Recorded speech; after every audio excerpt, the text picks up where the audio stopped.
everyone. Okay, let's come with me. I'll take you to a beautiful place. Guys, আজকে আমরা এসেছি আমাদের জলঢাকা নদীর তীরে। বর্তমানে তীরটা একদম বালুতে ভর্তি, মানে কি বলবো, এখন শীতকাল তাই একদম চতুর্দিকে চর হয়ে গেছে। তো সেটাই আমরা দেখতে এসেছি এবং আমরা যাব আজকে যেখানে জল আছে এবং বাঁশের ব্রিজ দেওয়া হয়েছে, তোমাদের নিয়ে চলছি, দেখতে থাকো ব্লগটা। এই যে আমাদের জলঢাকা নদীর চর, ওই যে সূর্য ঠিকঠাকভাবে পড়েছে আর এই যে চর, চতুর্দিকে শুধু বালি আর বালি, কোথাও জলের এখনো কিনারা পাচ্ছি না। আমরা সেটা যাব এখন চরের দিকে। ওই কতগুলো ইসে হয়েছে কুমড়োর গাছ, তো কুমড়ো যখন হবে আমি হয়তো তখন আসতে পারবো না।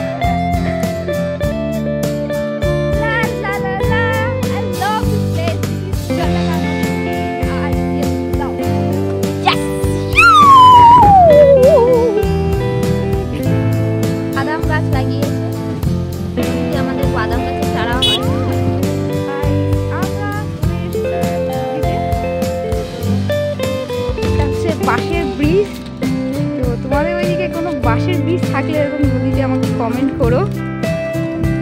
It's really nice feel. তো আসতাম এখানে দাদু একজন মাছ ধরছেন। তো একটা অদ্ভুত প্রজাতির জানোয়ার দৌড়ে আসছে, জানি না শুয়োরের মতো লাগছে।